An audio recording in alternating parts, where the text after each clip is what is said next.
তৃণমূল পঞ্চায়েতের মাধ্যমে চুরি করে খায়, যেহেতু এখানে চুরি করার সুযোগ পাচ্ছে না 11টা জিপি বিজেপির, তাই মুখে হুমকি হচ্ছে আর পুলিশকে দিয়ে ফোন করানো হচ্ছে যে পঞ্চায়েতে যাবে না, প্রকাশ্যে যেন দেখতে না পাই। মিথ্যা মামলা, 307-এর মামলা, জামিন অযোগ্য ধারায় মামলা, এগুলো করা হচ্ছে। আর তৃণমূলের লোকেরা ধরুন কোনো পঞ্চায়েত বা কোনো নেতৃত্বের ছেলে মেয়ে স্কুলে যাচ্ছে, তাকে বলছে তোর মাকে তোর বাবাকে দেখে নেব, তুলে নিয়ে আসবো।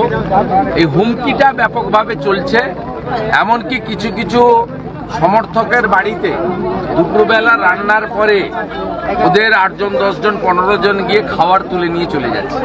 এটা বর্বর, অমানবিক এবং অত্যন্ত নিম্ন রুচির একটা রাজনৈতিক সন্ত্রাস এখানে ওরা করতে চাইছে।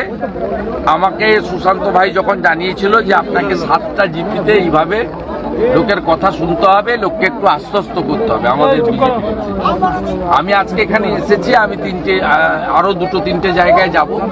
এখানে 2টো গ্রাম পঞ্চায়েতের প্রধান, মেম্বার, বিজেপির কার্যকর্তা কয়েকশো এখানে আমার সাথে আছে।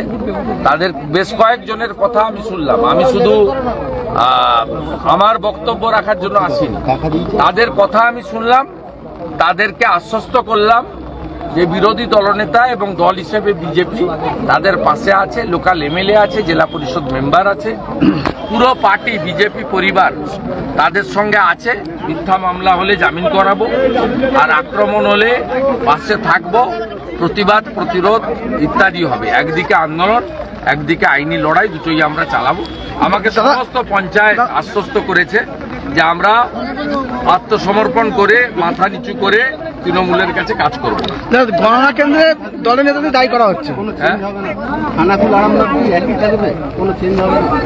সেটা আমাকে বলে লাভ নেই। আপনাদের হাতে যারা এখানকার লোকাল স্থানীয় মানুষ, তাদের হাতে।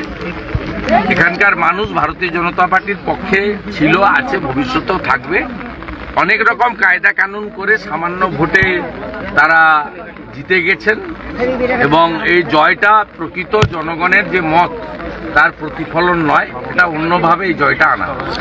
দলীয় কর্মীদেরই তো দোষারোপ করা হচ্ছে দলীয় নেতৃত্বে, যে এই যে গণনা, এই গণনার জন্য তো আপনার জেলা যে আরামবাগ সাংগঠনিক জেলা সভাপতি, তার দিকে না, আপনি কেন এগুলো বলছেন? আমাকে কর্মীরাই এখানে বলছিল না, আমাকে কেউ বলে আর বলেনি। আর এসব প্রশ্নের আমি উত্তরও দেব। মোবাইল চুরির আমাদের লড়াই চোর তৃণমূলের বিরুদ্ধে, আমাদের লড়াই মমতা পুলিশের বিরুদ্ধে, নিজেদের বিরুদ্ধে নয়। আমাদের যদি কোনো ভুল ত্রুটি থাকে, যেমন ড্যামি ক্যান্ডিডেট পরিচিত বিজেপি নেতাকে করা উচিত হয়নি। আমরা পার্টির অফিসের ভিতরেও বলি, বাইরেও বলি, এবং যারা ঠিক করেছিলেন তারাও বলেছেন আমাদের ভুল হয়ে গেছে। এরপরে কি হয়েছে? কেউ তো ইচ্ছা করে এগুলো করেনি। আমি তো আবারও বলছি, রঘু খুব পরিচিত বিজেপি কর্মী, তাকে ড্যামি ক্যান্ডিডেট হিসেবে দাঁড় করানো ঠিক হয়নি। যারা দাঁড় করিয়েছে তাদেরকে আমি জিজ্ঞেস করেছি কেন করলেন না, ভুল হয়ে গেছে তাদের। এরপরে আপনি কি বলবেন? অতএব এই ভুল থেকে, ত্রুটি থেকে শিক্ষা নিয়ে আমরা এগোবো। কিন্তু গণনা কেন্দ্রে এটাও হয়েছে, কাস্টমসের এক অফিসার একটা এআরও টেবিলে ছিলেন, তিনি আমাকে 10টা বুথের নাম দিয়েছেন।